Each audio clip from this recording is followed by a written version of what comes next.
On Friday, October 24th, 1986, shortly before 7 a.m., a group of 15 children between the ages of 10 and 12 vanished without a trace somewhere along the secondary road that connects Quetzalén del Progreso with the Sierra de Tetules de Avila Castillo in the state of Puebla, Mexico. The field trip, organized by the Benito Juarez Elementary School in Quetzalén, had been planned to visit a nearby archaeological site as part of that month's cultural activities. The planned route was no longer than 40 kilometers, and parents had signed the permission slips 2 weeks earlier, trusting that the hired transportation and official itinerary would ensure a safe trip. That day, the sky was overcast and a persistent drizzle soaked the cobblestone streets of the town. At 6:58 a.m., according to a merchant at the Central Market, the cream-colored school bus, with green side stripes and a handwritten license plate on the rear windshield, was last seen slowly descending the slope toward the town's exit. On board were the 15 students, 8 girls and 7 boys, accompanied by the substitute teacher, Magdalena Ruiz, and an external driver named Lázaro Rosales, who had been hired to cover the route due to the regular driver's medical leave. Hours passed, and the bus did not return. By 4 p.m., some mothers began to gather in front of the school, confused by the silence. The principal had no information. At 5:10 p.m., one of the parents went to the municipal police station to report the group's absence. The first patrol was dispatched 20 minutes later, but by nightfall, with the rain intensifying and visibility reduced, the search was called off after covering only about 10 kilometers of the planned route. The following day, volunteers, soldiers, and local residents joined the search, checking side roads, ravines, and rural intersections. There was no trace of the bus, no tire marks, no signs of an accident, no phone calls, no notes, no ransom demands. Only silence. A silence that, from that day forward, embedded itself in the walls of every home in Quetzalén where a child never returned through the door. The school's transportation logbook was reviewed. Everything appeared to be in order: names, signatures, date, destination. But something didn't add up. The teacher's family insisted that she didn't know the archaeological site listed as the destination. She had never been there. Some parents vaguely recalled that during the informational meeting, a different site had been mentioned. The confusion grew. The only adult outside of the school system, the driver Lázaro Rosales, had a questionable background. He had been hired through a subcontracted company and lacked proper documentation. There were no local contacts or official references, and by the time they tried to reach him, it was already too late. He never showed up anywhere again. The address in his file was fake, and his employment record vanished along with the bus. That day, October 24th, 1986, became an open wound. National media covered the incident for about a week. Then it disappeared from the headlines. The families without bodies, without remains, without testimony were pushed into the abyss of silent waiting. Some parents died without answers. Others continued to wander forgotten roads year after year, with their child's photo folded in a pocket and the same unanswered question. In the first few years after the disappearance, the official search efforts became sporadic and, over time, almost symbolic.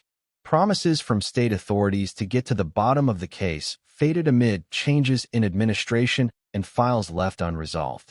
The parents formed a small citizen committee called Voices of October, and each anniversary they organized silent walks through the streets of Quetzalén, carrying banners with the photos of the 15 children.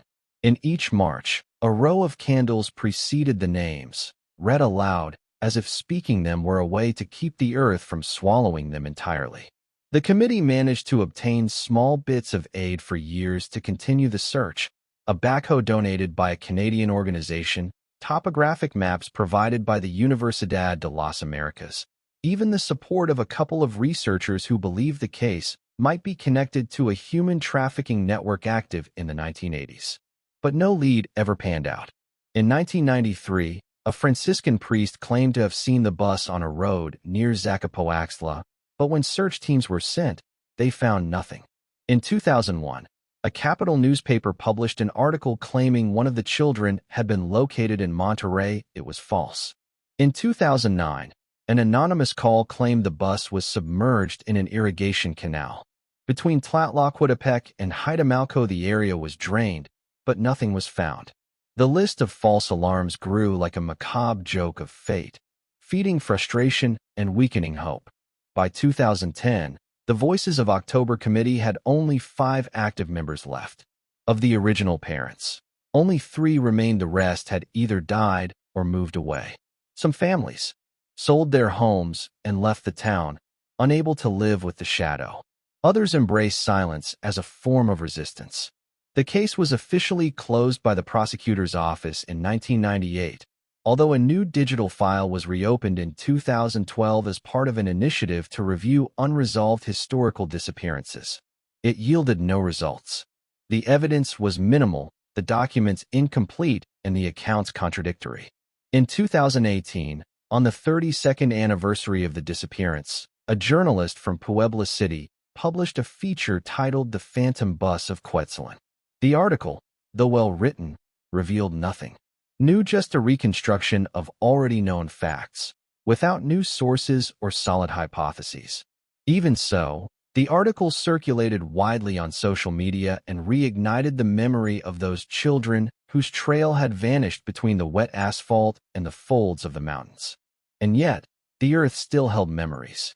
On the morning of March 3, 2019, 3 workers from the company Infratel Communications Rurales were working on the forested slope of a communal ejido, 7 kilometers north of Tetalís de Avila Castillo, clearing a site where a 30-meter telecommunications tower was planned. The dense, overgrown land had remained untouched for decades. Locals avoided it, saying that machetes sank into it without a sound and that the water tasted like iron when you dug too deep. During the initial excavations, one of the backhoes struck something metallic, a dull, hollow sound, like hitting a forgotten shell. The operator stopped the machine, and upon stepping down, they discovered what appeared to be a rusted fragment of a vehicle's front bumper. Carefully removing more soil, a bent white license plate emerged, covered in rust and tangled roots. The plate matched school records from 1986. Local police were notified, but it was the forensic expert from Tezcatlipan, Dr. Jose Heredia, who confirmed the magnitude of the discovery. Resting under barely 1.5 meters of compacted soil and moss was not just an abandoned vehicle, it was the missing school bus, gone for 33 years. The chassis was partially buried, the body heavily deformed by moisture and the weight of the earth, but still recognizable. Part of the roof had collapsed, the windows were shattered. Entering with flashlights, investigators found personal items embedded in the mud and among the remains of the seats, decomposed backpacks, unreadable notebooks, a child's shoe with the sole still intact, crayon pieces, and school tags with names still visible on red adhesive tape. At one end of the vehicle, a fabric bag embroidered with blue thread still hung in place. Inside was a moldy packed lunch and an unopened envelope with children's drawings meant to be gifts for their parents upon returning. At the back of the bus, wedged between 2 metal seats, was a partially destroyed grid notebook. Some pages were stained with rust and mold, but others preserved fragments of children's handwriting. There were no full names, only initials, but one note caught the team's attention. "The teacher isn't coming. We're going somewhere else. They say there's a cabin." The phrase, written faintly in graphite pencil, was underlined twice, as if it were a restless thought meant to be remembered. When digging beneath the chassis, forensic archaeologists discovered a rusted metal box with a double latch that appeared to have been deliberately hidden in a compartment dug with rudimentary tools. The surrounding soil showed signs of having been disturbed by hand, and inside, beneath 3 layers of plastic and waterproof fabric, were sealed school documents, copies of the original itinerary, forms with signatures and official stamps, and an additional sheet with handwritten corrections.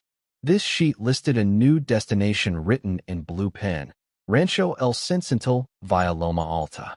That location did not appear in the official paperwork. The box also contained an envelope with administrative documents from the time, an invoice issued to a private transport company, a receipt for a special service dated October 23, 1986, and a folded map with routes marked in red. The envelope bore an embossed letterhead, Fondation Educativa Canada Verde, a name no local authority had ever heard of. On the back of the map, someone had scribbled hastily, Route 2 hidden access by the river. Forensic investigators secured the area, and over the next 5 days, bone fragments were recovered 11 children's skulls, long bones, and organic tissue still clinging to school clothing. Some remains were found piled at the back of the bus, as if hastily placed there. At the front of the bus, under the driver's seat, they found a woven palm cross among rusted springs, nearly intact. Other recovered items included a matchbox, a metal keychain engraved with the word Esperanza, hope, and a broken wooden bead bracelet. Genetic testing in Mexico City confirmed the identities of 11 of the 15 children within a month. The notebook, the box, and the documents were taken into custody by the public prosecutor's office. The teacher and the driver remained missing. One of the items found a small ID tag engraved with the initials MR, and the date 1984 drew investigators' attention, as it matched none of the school group's names. This raised suspicions that the bus may have transported other children either before or after the excursion. The discovery quickly made regional, then national news. Images of the rusted, half-buried bus covered in roots flooded news broadcasts and social media. Aging parents, some in wheelchairs, were filmed at the scene holding framed portraits that looked as if they had been waiting for that moment for over 3 decades. A priest from Quetzalcoatl blessed the disturbed earth and prayed in a soft voice. One mother, who had lost twin sons on the trip, placed a cardboard sign on the rusted bumper with a simple message: "Thank you for giving me back the silence." 2 days after the discovery, a technician from INH, National Institute of Anthropology and History, found, buried in the soil at the rear perimeter of the bus, a partially buried plastic bottle containing, protected by a double-knotted bag, 3 undeveloped film reels. One showed signs of exposure, but the other 2 were sent to the Culture Secretariat's photographic lab. Despite damage from time, the negatives revealed fragmented images from a school outing, children stepping off the bus in a mountainous landscape, smiling, lined up beside a wooden cabin with a pitched roof. In one of the clearest shots, a young woman, likely Professor Ruiz, is holding a brown folder and smiling at the camera. Behind her, partially obscured, there is a wooden sign painted with the word Rancho Zenal, the rest faded. This visual discovery added even more confusion. The ranch did not appear on any official itinerary, and no one remembered it ever being mentioned as an alternate destination. A property records search revealed that the land in 1986 was registered under the name of a man named Eugenio Barcenas Revilla, a poultry industry businessman who died in 1991 under unclear circumstances.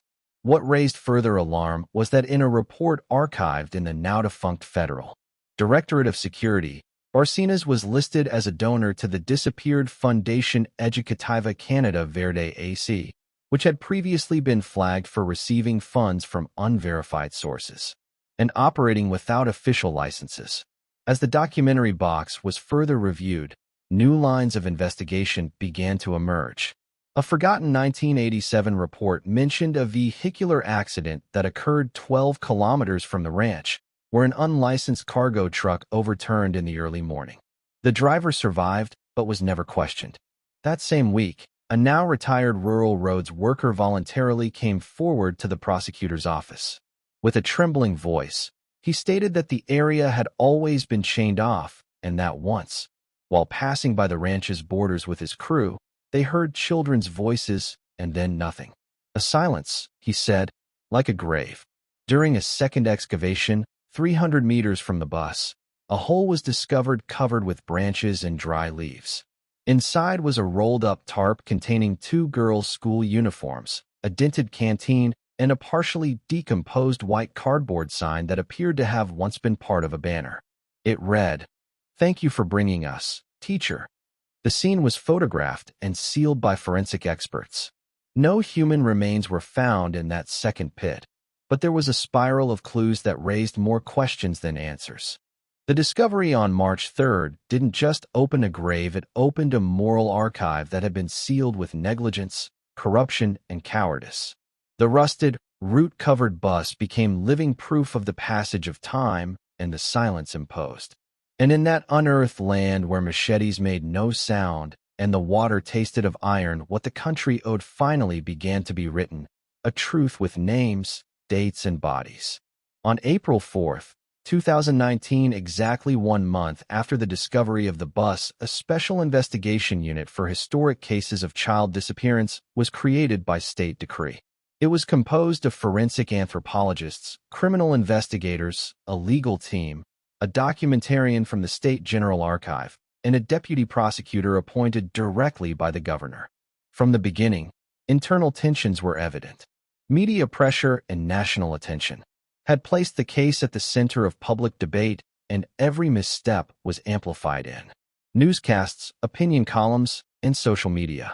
Some sectors accused the prosecutor's office of trying to fabricate old culprits, while others, including relatives and human rights organizations, demanded a thorough review of archival records from the 1980s, especially those linked to the Canada Verde Educational Foundation. The first week of work focused on an in-depth analysis of the documents found in the metal box, the corrected itinerary, the annotated map, the receipts, and the signed forms. The forensic team digitized every page and conducted ink and paper testing.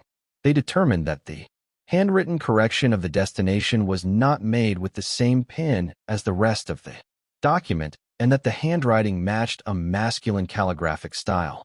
The name of the ranch, El Sentinel, also appeared on the back of the map as a reference point, next to coordinates which, when cross-referenced with satellite images, revealed an abandoned structure, a 2-story wooden building with a rusted metal roof and a collapsed cistern. The site was overgrown, but some remains were still visible. The special unit traveled to the location on April 13th. The cabin, barely held up by the remains of the original frame, showed signs of having been briefly inhabited. On the ground floor, they found fragments of school ceramics, a metal spoon with industrial engraving, and a pencil box still bearing the logo of a stationery store that disappeared in 1989. On the back wall, using charcoal strokes, someone had written a word now deformed by moisture. Only 3 letters could still be read, nos, before the trace dissolved into the rotting wood. Historical records showed that the ranch had been acquired in 1983 by Eugenio Barcenas Revilla, the same name listed in the tax file as a sponsor of the Educational Foundation. The foundation had been officially dissolved in 1990, but newspaper archives revealed that in its first 4 years it had received nearly 19 authorizations to organize recreational and educational programs in marginalized communities across the state. None of those visits had corresponding final reports. Several of the listed schools no longer existed, and others denied having any link to the institution. One name, however, stood out: Mariano Matamoros Elementary School in Zapatitlan de Mendez, reported as a participant in a program in 1985. Cross-referencing the data with records from that time, investigators identified a double disappearance that occurred that year. 2 siblings, aged 9 and 11, who never returned from a school outing. The case had been archived as a voluntary runaway. The bus was never found. In May, the investigation unit managed to locate 2 former collaborators of Barcenas, now in their 70s. The first, Jesus Castañeda, lived in a modest home on the outskirts of Tlapacoya. The second, Ruben Ortega, had recently been admitted to a care facility due to early onset dementia. After several hours of interviews, Castañeda admitted that Barcenas organized special transports involving minors, but claimed he didn't know their purpose. He described one occasion in October 1986 when a bus arrived at the ranch in the late afternoon. They told us it was a pedagogical visit, but the children didn't get off. Only the driver and a woman, I think it was the teacher, went into the cabin. Then there were screams, then silence. His testimony was recorded on video, though its legal value was limited. Ortega, in a moment of lucidity, whispered a phrase that was logged into the phylum: "We didn't know there were so many. We thought it was an exchange." Then they said it went wrong. Authorities tried to reconstruct the scene. The discovery of a second pit near the bus containing adult clothing, a grade book, and a belt with a broken buckle led them to suspect that teacher Ruiz may have tried to escape with one of the children. The belt had traces of dried blood, and the notebook contained notes dated the day before the disappearance. The name Magdalena appeared on the last page alongside a message written in capital letters. I feel the silence in my mouth. DNA analysis of organic fragments found on the buckle and notebook confirmed weeks later that both matched records from the Ruiz family. According to official reports, the teacher was likely murdered the same day as the disappearance, but her body was never found. In July, the public ministry delivered a preliminary report stating that the excursion's detour had been intentional. The driver, Lázaro Rosales, did not exist under that name in any official record prior to 1986, suggesting it was a fabricated identity. The signatures on the school documents were genuine but did not match the active school staff from that time. The file suggested the minors were transported for trafficking purposes, likely under an educational front, and that something went wrong in the process of failed sale, as one former worker described it. In late August, in a private, camera-free event, urns containing identified remains were returned to the families. The government held an official ceremony in Quetzalans Plaza, but only 8 families attended. The rest chose to grieve privately. One woman, upon receiving the box with her daughter's remains, whispered, "I found you, even though they denied you to me for 30 years." In September, the prosecutor's office announced the formal arrest of Jesus Castañeda for complicity in concealment and making false statements. His health was fragile, but he agreed to cooperate. He revealed that the ranch had operated for 3 years as a recruitment center for minors, always using alternate routes traced away from main roads. He claimed that at least 2 local mayors. They were aware, but there were never any written records. He claimed to have buried documents in a pit near the cistern, but when forensic experts excavated the area, they found only an empty container. The public reaction was immediate. Civil organizations demanded the reopening of all archived child disappearance cases between 1980 and 1990. Media pressure led the National Human Rights Commission to launch a parallel investigation. In October, the Ministry of the Interior announced the creation of a fund to review 123 case files across the states of Puebla, Veracruz, Chiapas, and Oaxaca. Meanwhile, Quetzalan slowly began to reclaim its name in the headlines. The case did not end with exemplary punishments. Most of those responsible were either dead, ill, or inaccessible. The state, for its part, admitted to the oversights characteristic of that time, without engaging in deep self-criticism. But for the first time in more than 3 decades, the names of those children were heard across the country. And even though the weight of impunity remained unbearable, something broke in that October of 2019, the wall of forgetting. And in its place, a memory began to grow rough, wounded, but resilient. Because silence had finally begun to speak. On November 2nd, 2019, coinciding with the Day of the Dead, a modest ceremony was held in Cualan del Progreso. No stage, no official speeches. It was presided over by a handmade wooden cross erected at the exact spot where the rusted bus bumper had emerged. Around it, families placed 15 candles, each one tied with a red ribbon and bearing a first name written in handwriting, copied from the recovered notebooks. On a stone table, small offerings were laid out: a wooden ruler, a string-tied spinning top, a catechism book, a braid of blue ribbons, a broken rosary, a dented tin lunchbox. No speeches were given that day. Only firm, unadorned silence served as the language that united those present. Some elderly relatives remained seated under the trees, unmoving, as if grief had taken on a mineral form. Others prayed the rosary in very soft voices, eyes closed, not moving the beads, repeating the same prayer over and over. At exactly 6 p.m., a bronze bell rang out from the parish tower. Each brief, hollow toll echoed for the lost children, not as victims, but as silent witnesses of an era marked by impunity. That same day, the National Human Rights Commission issued a final statement on the case, acknowledging structural omission, prolonged institutional negligence, and the passive complicity of local authorities in the investigation process. But no names were offered either. Compensations. The document spoke of a commitment to historical truth and honor for collective memory, abstract terms that did not heal, but at least no longer denied. For the first time in over 30 years, the schools of Quetzalén observed an official minute of silence. At Benito Juarez Primary School, where the bus had departed, the current students who weren't even born when the tragedy occurred decorated the entrance with drawings of trees and roads, along with phrases like, "You are not alone," and "We are the voice of those who didn't return." An 11-year-old girl stood before her entire class and read a letter addressed to the 15 missing students. "I didn't know you, but today I say your names. I don't know your faces, but I know you were here. Today we are more, because we are counting you again." In the media, the case gradually lost prominence. A new political scandal, a recent tragedy, an upcoming election. The news cycle moved on. But in Quetzalén, something had changed. The families, who for decades had lived with the certainty of being forgotten, now had a truth fragmented and painful, but a truth nonetheless. They had remains, names, evidence. They had a date, a place, and a motive. Not full justice, but memory. And that memory, stubborn, persistent, and incorruptible, was, in its purest form, a kind of reparation. It didn't heal the wound, but it gave it shape. It made it visible.